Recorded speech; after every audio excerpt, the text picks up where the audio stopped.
ఇక దేవరకద్ర మండలం బస్వాపూర్లో ఇసుక మాఫియా చెక్ డ్యాం కూల్చివేతకు యత్నించిన ఘటనపై మాజీ ఎమ్మెల్యే ఆల వెంకటేశ్వరరెడ్డి తీవ్ర ఆగ్రహం వ్యక్తం చేశారు. ఇసుక మాఫియా ఇంత దారుణానికి తెగబడితే చర్యలు ఎందుకు తీసుకోవడం లేదని ప్రశ్నించారు. బీఆర్ఎస్ ప్రభుత్వం రైతుల కోసం చెక్ డ్యాంలు నిర్మిస్తే కాంగ్రెస్ నాయకులు మాత్రం ఇసుక అమ్ముకోవడానికి చెక్ డ్యాంలు కూల్చివేస్తున్నారని ఫైర్ అయ్యారు. గతంలో చెక్ డ్యాం కూల్చివేసినప్పుడే ప్రభుత్వం కఠినంగా వ్యవహరించి ఉంటే ఇప్పుడు ఈ ఘటన పునరావృతం అయ్యేది కాదన్నారు ఆల వెంకటేశ్వరరెడ్డి.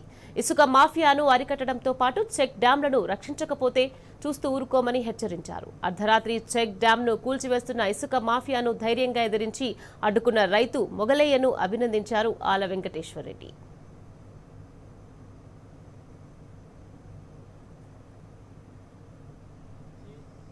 ఒకప్పుడు వలసల జిల్లా, కరువు జిల్లా, పాలమూరు జిల్లా, ఆ జిల్లాను మంచి చేయాలన్న ఆలోచనతో ఏది అడిగితే అది ఈ నియోజకవర్గానికి, ఈ జిల్లాకు ఇరిగేషన్ పరంగా సాయం చేసిన వ్యక్తి కేసీఆర్ గారు.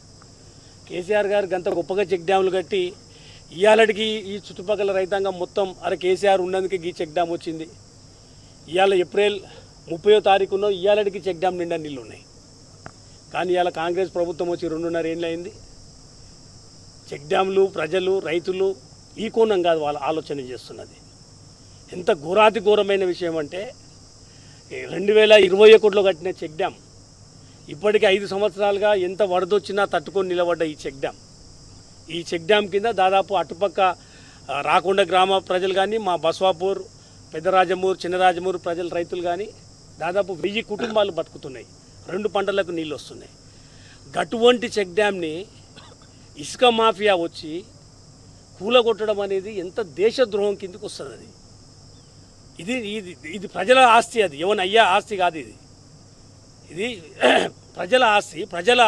5 ఏళ్ళుగా మంచి పంటలు పండించుకున్న చెక్ డ్యామ్ని ఇసుకని మాఫియా ఇసుక దొరకపోవాలి అని వచ్చి రాత్రిపూట 2 గంటలకి ఎంత ఘోరంగా అంత మంచి కాంక్రీట్ వేసిన కాంట్రాక్టర్ శ్రీనివాసరెడ్డి ఆ రోజు 1 మీటర్ వరకు మిషన్ 200 ఇటాచీ తీసుకొచ్చి, చిన్న మిషన్ కాదు, 200 మీటర్ ఇటాచీ తీసుకొచ్చి 1 మీటర్ వరకు కాంక్రీట్లో కొట్టి దాన్ని పగలగొట్టే ప్రయత్నం చేస్తే ఆ సౌండ్ విని మొగులయ్య అనే రైతు, ముసలాయన, అర్ధరాత్రి పూట ఈయన గుడిసె గాంధీ ఉంటుంది పొలంలో, ఒడ్లకాడ వండుకున్నాడు. సౌండ్ వస్తే ఏంది మిషన్ చేంజ్ చేస్తుందని చూసి పలగొడుతున్నారు అని చెప్పేసి అడ్డం పోయి ఒక్కడే, వాళ్ళు 10 మంది ఉన్నారు, మిషను వాళ్ళ మాఫియా అంతా. అయినా కూడా ధైర్యంగా పోయి ఇవాళ ఆయన పోయి వచ్చి కలబడి పరిగెత్తి రాళ్ళ ఉరుకుతే కింద పడి కాళ్ళు రక్తాలు గారినాయి.